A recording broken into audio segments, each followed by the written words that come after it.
Welcome to our panel. It's our third broadcast of the day. It's our fourth of London Fashion Week. We've got a fabulous panel. So next to me here we have author and curator Bronwyn Cosgrave. We also have editor and creative director of Prism, Laub. And we have Hywel Davies, fashion writer, right at the end. Mm-hmm. How are you all doing? You enjoying London Fashion Week so far? Yeah, it's kicked off with a bang. Yeah. I think it's been a good day. We said this morning because Bronwyn was on the panel earlier. This is the day that everyone comes for, I think, in a way. So it's been really exciting. And I was pleased after we did the broadcast to see all the tweets positively about Mary Schwab. Julie Gilhart posted. She said it was the strongest show of his that she had seen, which is really encouraging. Yeah.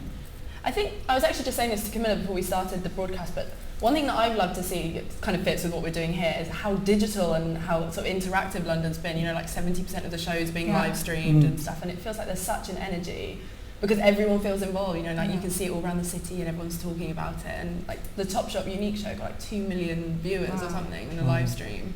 And there's such an energy about London. There's an energy, but it doesn't worry me, but you do think how it is going to alter the pace of fashion because when you see these pictures, it's already dead. You know what I mean? The outfit's already dead, and it's like, do you want it? Yeah. It's like, when you see particularly those, we're talking about prints, but the really strong prints that are out for autumn, and we've been seeing them for 6 months. Do you want to see it on you? Well, yeah, I mean, I think, all of this, everything to do with the shows, all the imagery that you're putting up and Style.com and all the reviews, it used to be something for people in the industry, for the buyers and the press to see. And it's become so interactive with the customer, which is quite recent with all of the things going on the internet.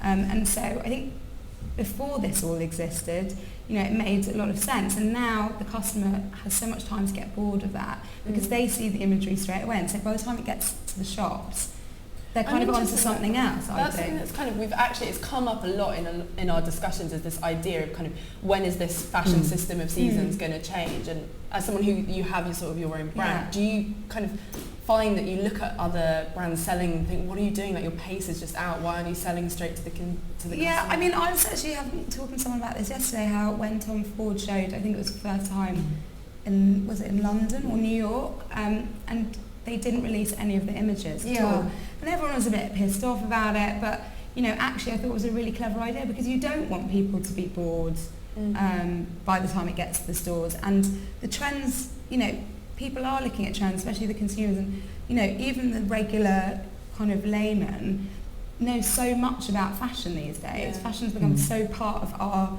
kind of everyday culture, and so people next week will be talking about the trends that are happening right now. So by the time they get into the stores in February, I mean, that's a really long time away.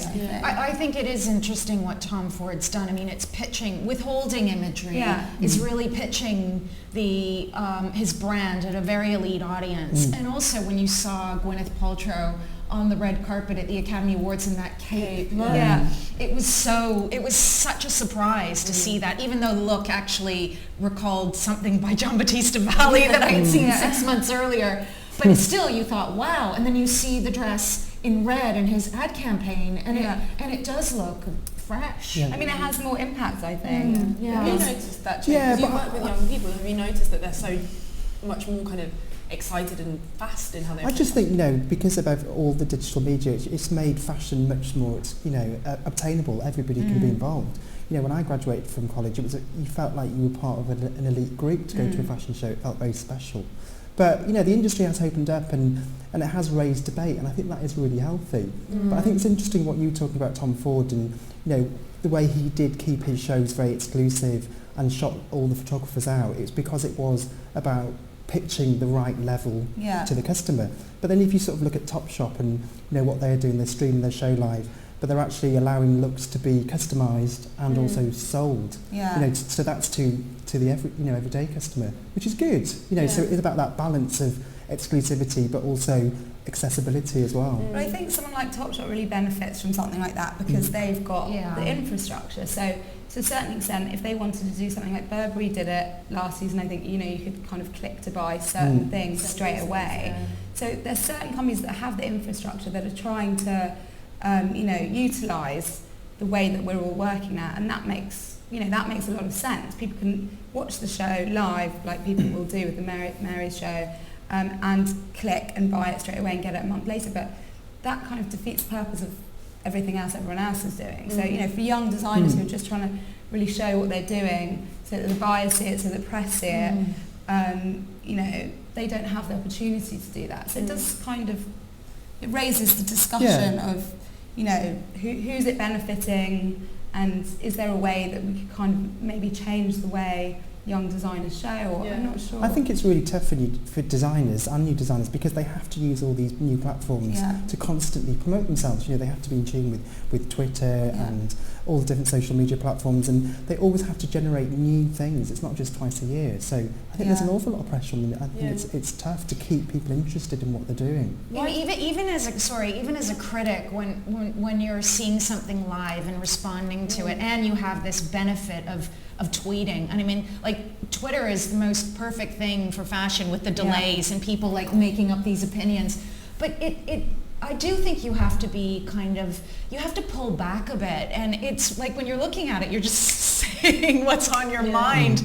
And I felt almost, am I being too critical? Well, actually, I never hold back. But because you're seeing it live with the microphone, it is a whole new way of fashion digestion. Well, it's like the Mary show hasn't even started already. We can see, like what the makeup's going to be like. We've seen her venue. I think Mary is an interesting one to kind of move specifically to Mary Katrantzou, who we're going to talk about, because she's really kind of navigated these fields really well. And I think she's such an example of sort of doing it right as a young designer. She's always seems to be doing something fresh and exciting, but she's got such a core aesthetic, and she knows exactly what she's about, exactly what her sort of core audience is, but she's managed to kind of navigate things like, she does a lot of live streaming, she's very good with her social media, but also things like the Topshop campaign that she did. And how would you guys sort of define Mary within the London circuit? I think when I think about her work, I just think it's really distinct, it's brave. Sometimes I think it's a bit silly, and I look at it and think it's not fashion, it's kind of silly, it's daft. Has she got a sense of humour? And then it kind of, it's a bit like when you see Prada for the first time. You sort of think, it takes you a while. It takes you a while, it's a bit bizarre, and then you sort of seeps into you and you kind of get it. But, it's just very, very distinct what she does. And I think, everyone talks about her as, it's about her print and how amazing the print is. But I think it's a lot to do with her construction, specifically more. I agree, because I actually think, obviously it's about her print, but I think it's really hard to just do print. And a lot of her really strong collections are fall-winter collections, actually. Normally you think about print and you think of like a light summer dress. Someone like Peter Pilotto, I think it's less about the construction and more about their really identifiable prints. And with her, it's like the reason she's got such a strong identity is because she's combining both of those things, and she gets both of them right. And that's really hard, and that's hard to do and move on every season. Well, there are so many designers in London who do print. Like you've got, as you said, Peter Pilotto, you've got Holly Fulton as well. But I think Mary, she always seems to do it better, and I think you're dead on. It's looking at those shapes. I don't know if it's better, actually. I mean, when I think of her, I think of a designer, and not necessarily just a fashion designer. She went to the Rhode Island School of Design for a year and studied architecture. It's very apparent. She's inspired by all manner of design, actually, and I think that's one thing that's made her print very individual. I think I like the idea of wit, and when I was thinking about her work, I don't always actually like it, but I think it's very exuberant. And if you look at that, I mean, it's actually very Prada, but it's very exuberant, and there is a wit to it, which is inherently British, actually. But I do think a lot of it is derivative. It has been a bit Gautier, and it is also a little bit Lacroix. Okay. But I think she's got a point of view, and again, like I earlier said about Marius, you could see her evolving into a brand, and I think London Fashion Week is filled with a lot of independent designers, and I would say maybe 30% of them should be behind the scenes at Joseph, but actually she's one of the top. Well, I think it's also this idea of when you're showing on the catwalk, it needs to be almost 30% more than you want in the stores, and it slightly gets diluted when it gets to sort of, I don't know how many all the pieces, a lot of the people that show don't actually produce everything that they show. I think Mary translates that very well. Like this collection in particular was her last one. all the prints were recreated into kind of jersey or silk dresses, and I think she's kind of got that balance, spot on. But what is amazing, she's been out of college 3 years or 4 years, and she's got over 100 stockists. It's amazing. Yeah, she caught on fast and really connected with, Bergdorf Goodman, which is the hardest stockist to get in the world, and she's there. Designers struggle for years to get there, and she just clicked.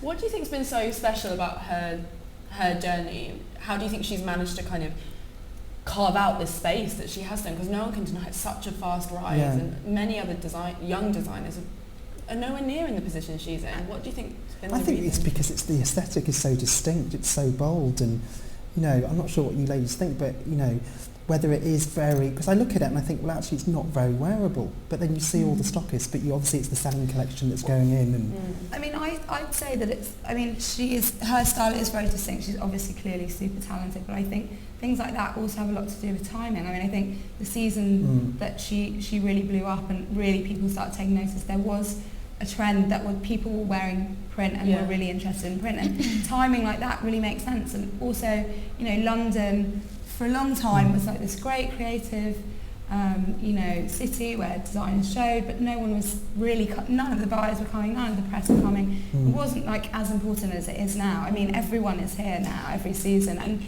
her real important start, the season that she maybe 3 or 4 seasons ago, when people really were like, this is amazing, also coincided with there being a huge interest in print and also a huge interest in London as a market to take seriously, not just lots of young kids doing creative projects. And that helps. I mean, it's got to help. Both of those things equally. I was listening to Stephen Frears talk about film and what makes a successful film, and he said a lot of it is luck. And when you say, you make the point that print was around, so people could relate to it. And I remember being at her big show, which was at the old Eurostar terminal, and so it had that kind of grungy London vibe. But then the sun was shining, which is luck. And then Anna Della Russo turned up, and the rest is history. And Stephen Jones. So she had these really powerful fashion people behind her, and she created this lampshade skirt. So it all kind of came together. I think what might be a struggle for her is like Dior when he created the new look, which was this very powerful silhouette, for her to kind of recreate that. But she's kind of settled into a kind of pace. But I think actually after that lampshade moment, there was quite a lot of pressure on her to reinvent the wheel.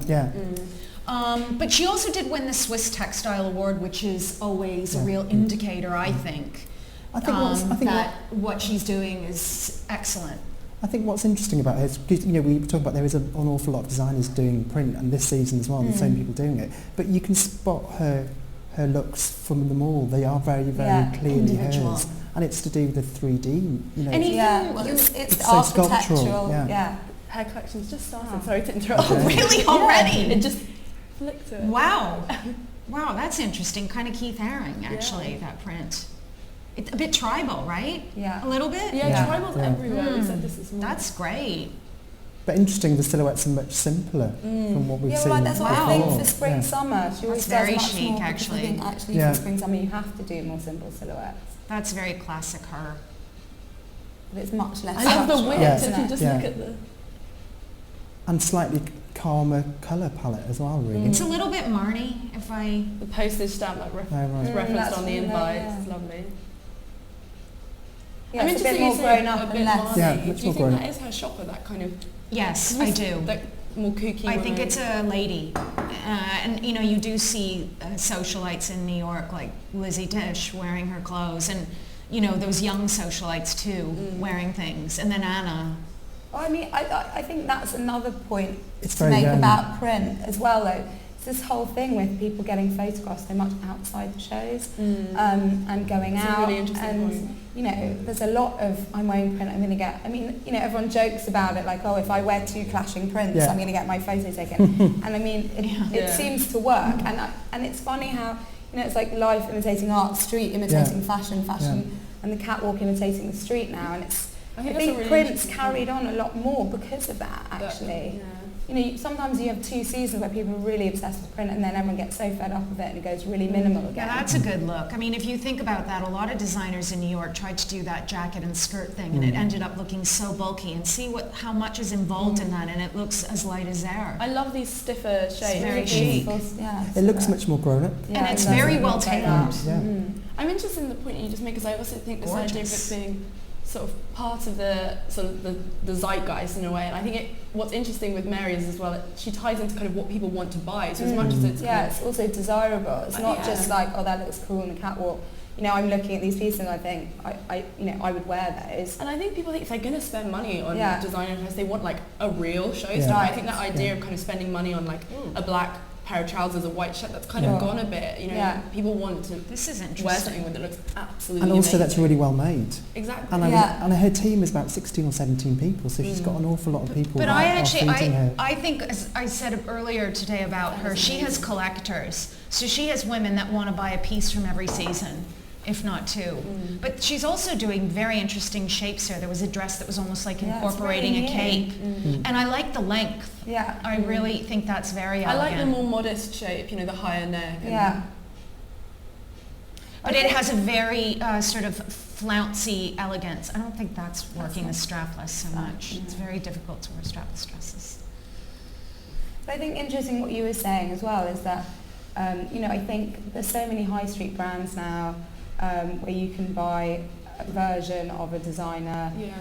So if you're going to spend the money on something, you want it to be and you can't really distinctive. And that I think that's also why print took off a lot as well, because you can buy something from Topshop or from Cos or any of those places that has an idea of even like a plain pair of black trousers, but it's hard to do really good print really well, and it's hard to do it in really amazing fabrics. I think in a way a designer like Mary, it's kind of, there was that huge trend for like labels, having a slogan on your t-shirt, and in a way she's kind of the modern equivalent of that, because if you wear it, everyone knows it's Mary Katrantzou, but you're not wearing a logo. I think what's also really nice, what we're seeing here, is she's doing black and white, and then she's doing like tone on tone. So, it's not all about print, and I'm happy about that actually. It's very different, Because it's breaking it up, she can do separates. Yeah, that's an interesting take on a tuxedo. It's like a waistcoat. But I feel like what she's doing is, she's really coming to her stride. She's confident now. She's showing, that she's got this incredible sort of craft and technique, and she's got these abilities. Amazing. It's a very different silhouette, isn't it? It's much, elongated. I mean, that to me is a little bit 1980s Gautier, but it's maybe 90s. But I think it's got a very interesting silhouette. But it's what fashion should be in a way. I think it's that kind of theatrical, those shapes. And there's something, to me, that kind of Celine shape, that kind of oversized. That's quite Celine. But I think that's kind of, women don't want that kind of nice frock anymore, That's pretty. I think this is one of the best spring-summer collections I've seen her do, because it's using her techniques got of like a really identifiable silhouette, like using the architectural shapes, but it's still soft and fluid. Yeah, I'm interested you say soft and fluid, because there is like a definite softness and a lightness to it, despite those really structured shapes. Do you think it's maybe about her thinking about her market a bit more? I think you're right, because I think what's interesting when we all said those kind of longer shapes is the kind of women who can afford these dresses, like they're not going to be 20-year-olds, they're going to be slightly older women who want to be able to kind of wear it and not feel out of place. And I think there's something, that dress would look fantastic on a woman of any age. I'm finding actually these trouser and top things a little bit less successful. Why so? I just find it a tad bulky. I don't know, I don't know. But it's really hard looking at it on a computer screen. It's still very elegant. This is a great dress. She's already shown that. And I think that shape really works. And it's new for her. It's new. That'll be made on a t-shirt, and it'll be made on a jersey dress and on a shirt, and you can see it being really successful there. No, I mean, I actually specifically kind of held back from wearing print for the last sort of year because I was just so overloaded. But it's refreshing to see her do something very new with it and work with, say more muted colors and different silhouettes. And I like this collection actually because it's got a spectrum of separates rather than just dresses. It's a savvy collection. Yeah, and like that's a great shape. I mean, you can wear that anytime. It feels less gimmicky. Some of the previous collections are quite... Yeah. That actually looks quite Jeffrey Bean from the 1970s.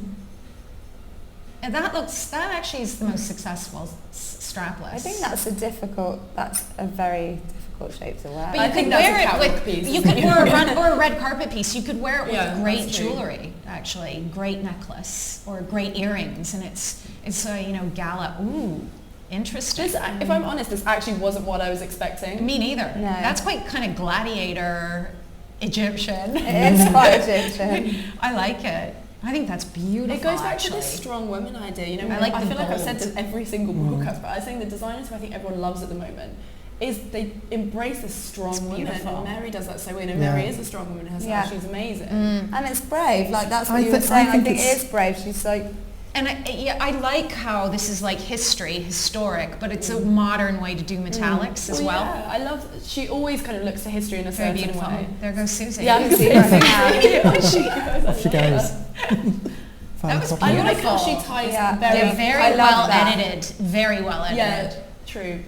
And you can catch the history, like the China, the Egypt. Well, she often looks at the Greek. There's a bit of Greek in there. She's looked at kind of like Elizabethan England. She's looked at all different kind of historical periods, and I love that she very combines chic old shoes. and new Sorry to so interrupt. well. The shoes are really chic. Yeah, they were really lovely. The patent. But it had a beautiful sheen and glamour to it. It was really soft. But that's the other thing, is like you were saying, is that wearing print is such a kind of effect. So it's actually nice to have something that's those trousers quite toned down. That finale was fantastic, Yeah. actually. That gold. I mean, that is a beautiful. Do you like it? Yeah, I really like it. The Louboutins are amazing. So nice. Yeah, they are. Yeah, they're very chic, actually.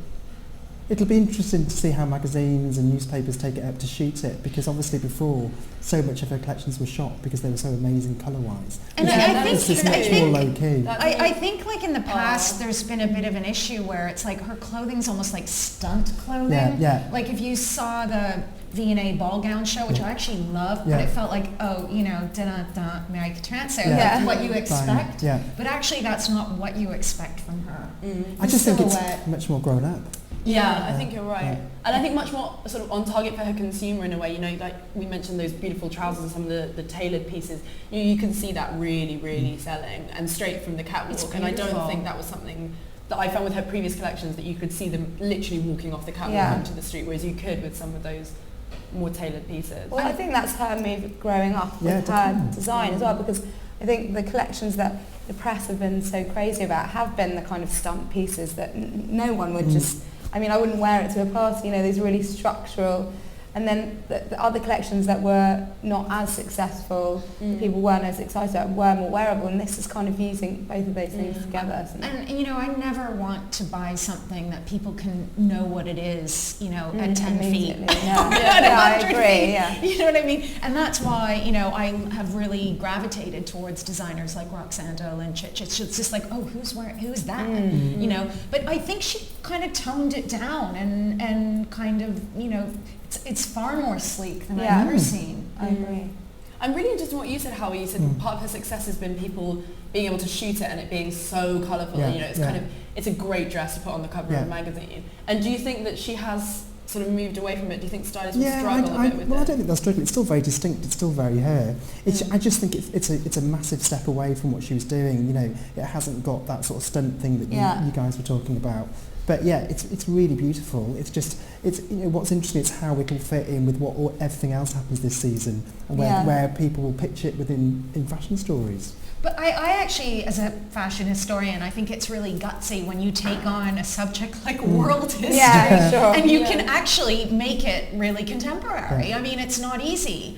But I think that's injecting an interesting theme into the mix of what we've seen, such as tribal and whatever else is out there. And I think it's intriguing.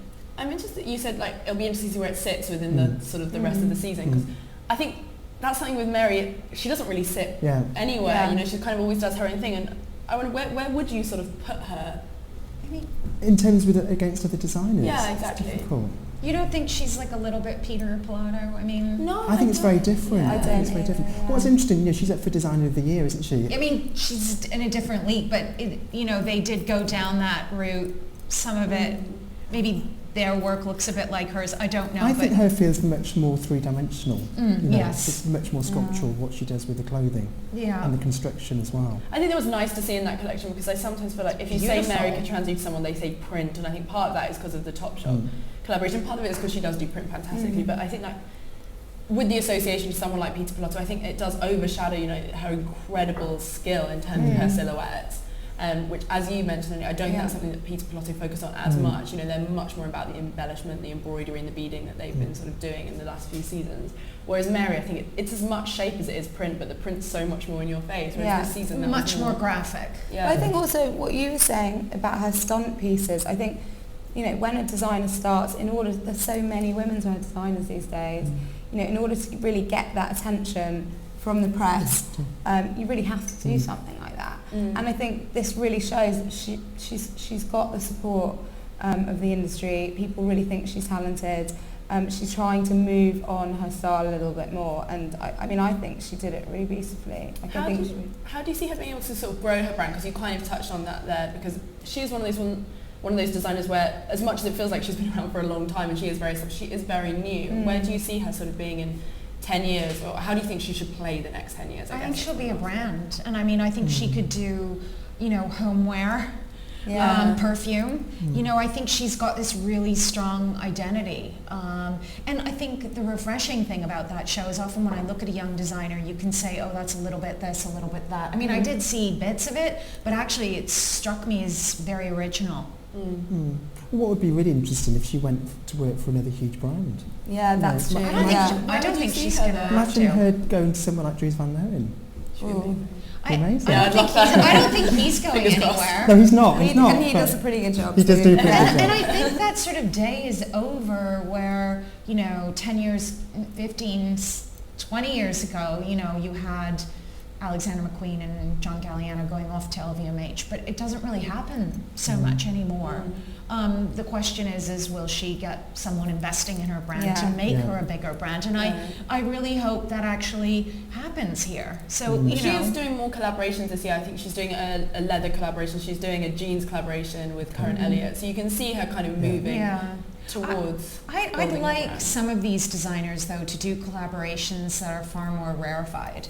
I don't know if it would be a crystal collection or, China, something a little different. Something a little bit, I do think the Topshop thing was brilliant because, it's these girls that could never afford to buy a Mary Katrantzou could buy it. Yeah. But I would like them to be doing, say, fret linen or something that puts them on the level. They're very sophisticated. And if it was a decade ago, in the boom economy, they would be in Paris. Do you think Mary will stay in London?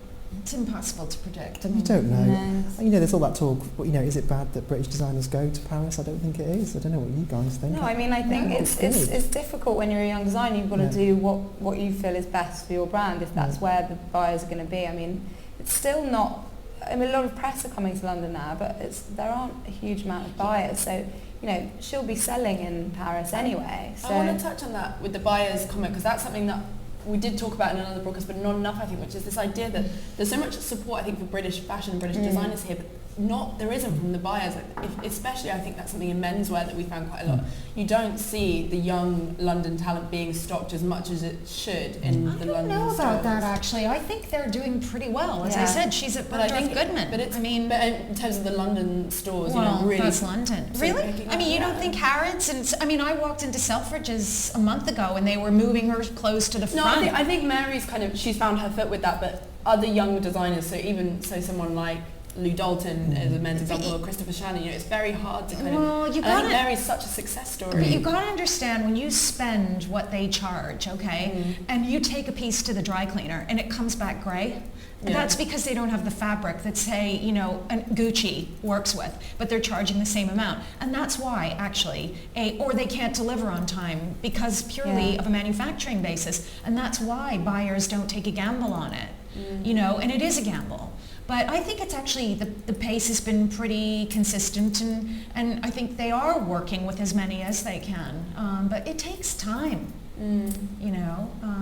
We've all commented on sort of, especially at the start, you mentioned kind of this changing attitude to London, and it's come up, but I want to kind of, for all of you, when was the point that you think that changed, where people, you know, sat up and thought, you know, London isn't about some crazy kid doing something? I think it started when Giles Deacon did his show in Chelsea and he got Linda Evangelista to model. And I think he was the leader of this generation.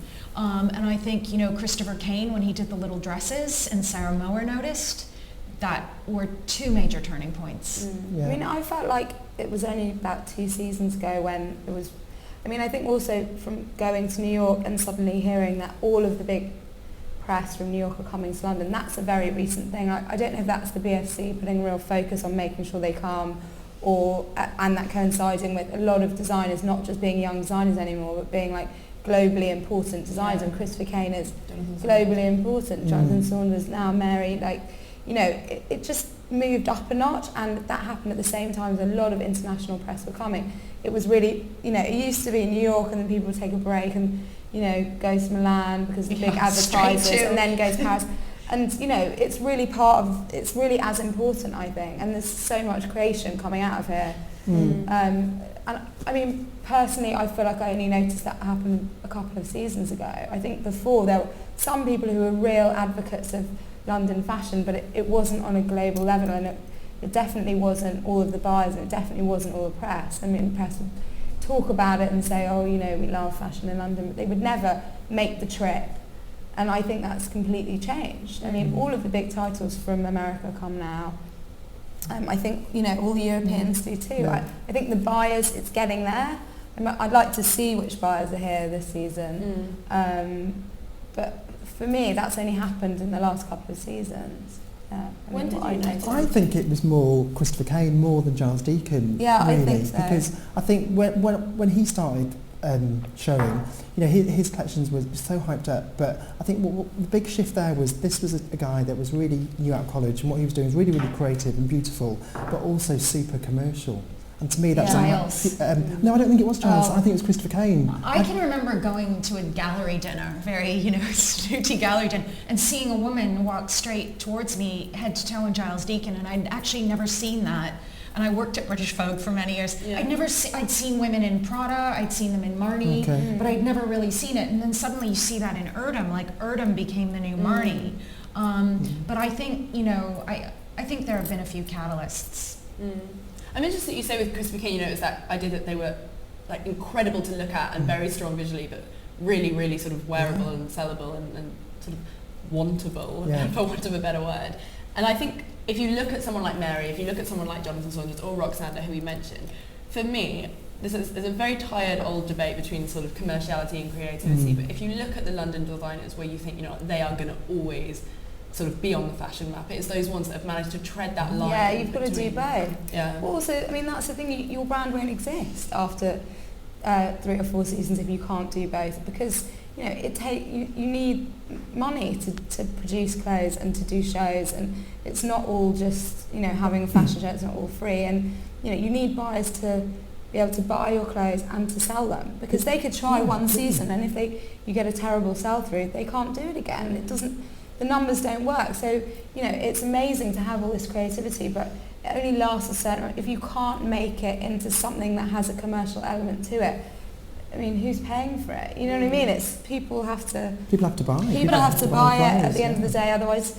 And that gives you continuation in a brand. Like, you can be super creative, you can do amazing shows, you can do, you know, these things that are complete creations. But if that doesn't translate into anything that's going to be produced and produced properly, and you can take it to a dry cleaners and it doesn't go grey, and, you know, the buyers are buying it and selling it and getting good sell-throughs, you can't last longer than a few seasons. Yeah. So it is about those two things. And I think that's something that in London, for a long time, no one even thought about that. It was all about, you know, doing crazy dresses and putting on a big show. And, you know, actually, if we want London to be an industry for fashion, and you know, you look at America or Paris, it's a huge money-making industry. And if they want that to happen, of course you don't want to lose the creation, but they need to support designers in that sense too, to help them maybe with production, you know, help them understand how you can do a dilution for the stores from, you know, I think that there's got to be an element of that. Well, designers in New York don't get any help from anyone. You know what I mean? I mean, they just have to fight it out on their own. There's a lot less creativity there. Yeah, there is, definitely. But, you know, and I think, you know, a lot of designers in London have looked at New York, and I think a lot of them looked at Marc Jacobs and what he was doing. Like when there's this migration, when all the Americans went to Paris, and actually Jonathan Saunders going and showing in New York, he mentioned this weekend in The Telegraph that was a really good thing. It didn't jeopardize his business. He comes back. So buyers got to know his work there and they want to come see it in London. And I do think that's shifting, and whether or not they're in London or where else. I think it's good to shift around, you know. I'm interested that you said there's so much creativity here, and you kind of agreed with that, because I think I have so much admiration for the amazing colleges we have here, but I think part of the sort of thing with London is this tie. There's such an obvious tie, and you can see it with Mary, between the designers who are showing at the moment and our colleges, which train students internationally, but it's kind of always tied to that London. It's kind of London's selling point, you know, that's why it's always going to be that creativity. And why do you think no other countries kind of managed to sort of foster those incredible educational establishments? I think part of it is the Royal College and Central St. Martin's, but I think a lot of designers, say Erdem, Thomas Tay, came from Canada because London had everything going on. I mean, there was this fantastic art world, and people wanted to come here.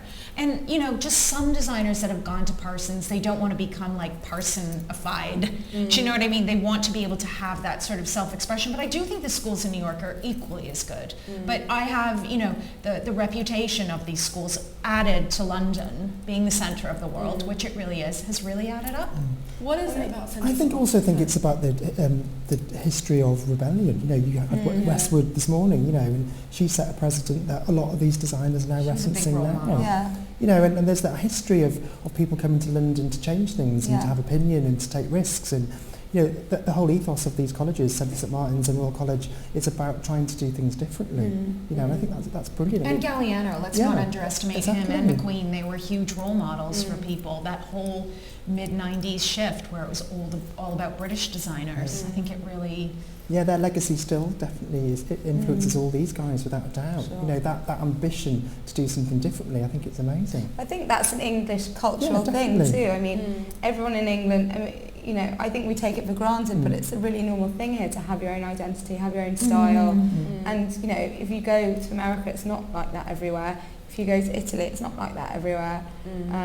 You know, it's definitely about the schools as well, but I think it's kind of an English cultural identity with the school, and it's so international. I mean, I think that's really important. A lot of these designers aren't British. No, exactly. And that's the thing about England, or London even. It's such a cultural melting pot, not just for art and design, architecture and fashion.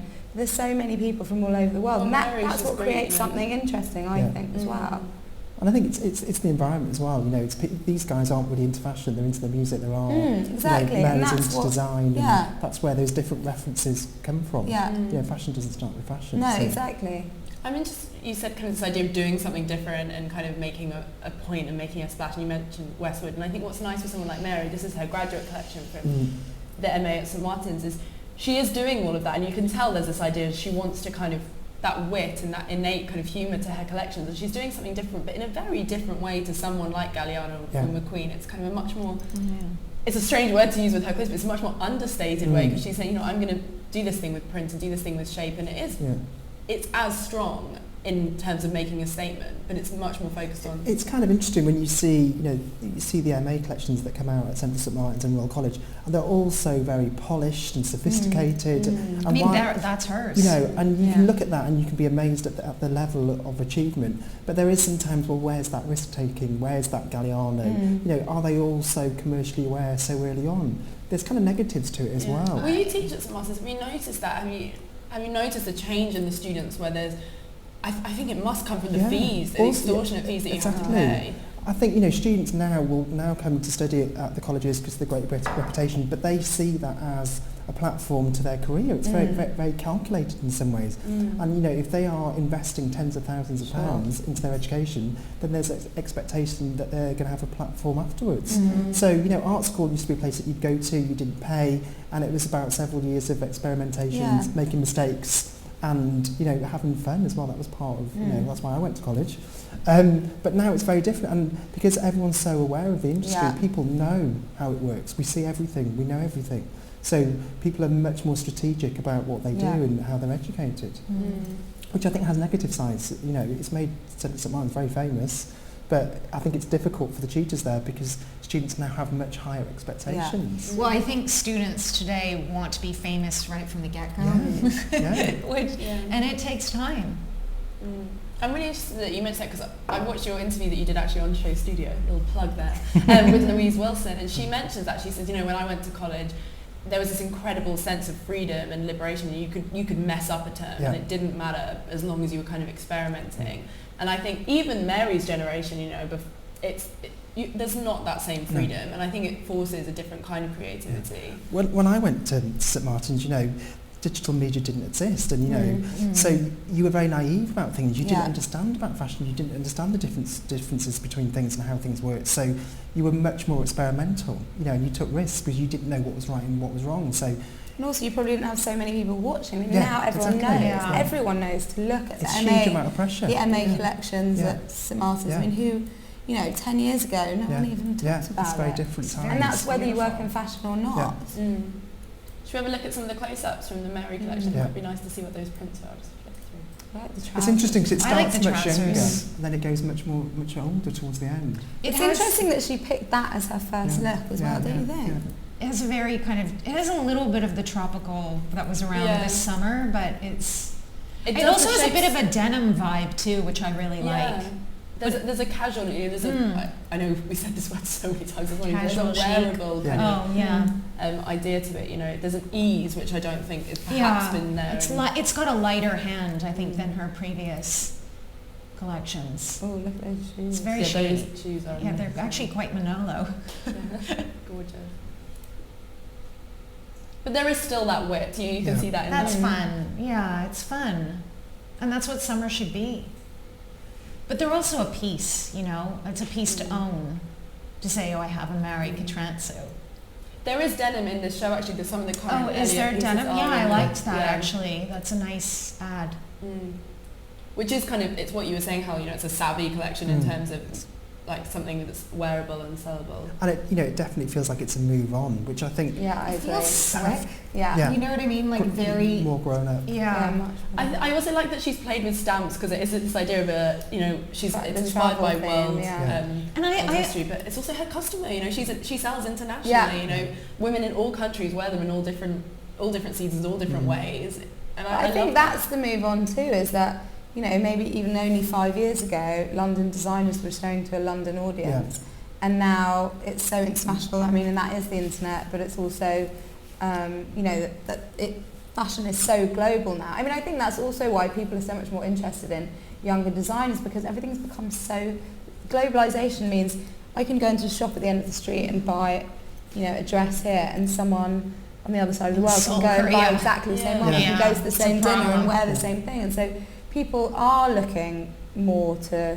I think that's why vintage came about, and I think that, people want to be individual and want to find new things and new designers, and are much more aware of them now because of all those reasons. If we click forward, I like how some of these clothes are like an outfit in one piece, so you don't need a jacket. You can just go out in that whole look, and you just need a great pair of black shoes. I mean, that's a commercial winner.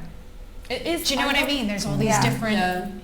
But I love it because it reminds me of what you said kind of right at the start, where you mentioned this idea of being led by street style in a way, and you look at that. It's quite Tommy Ton. Oh, it's design in a way that looks like you've mixed two clever pieces in your wardrobe, and you just throw it on and you go and you feel amazing. But again, you could wear that with black on the bottom, and it would look really that looks like cool. It is two pieces actually. It is. I think there's a skirt underneath it, or a shirt. Yeah, it's like a tunic though. That's that tunic-ish.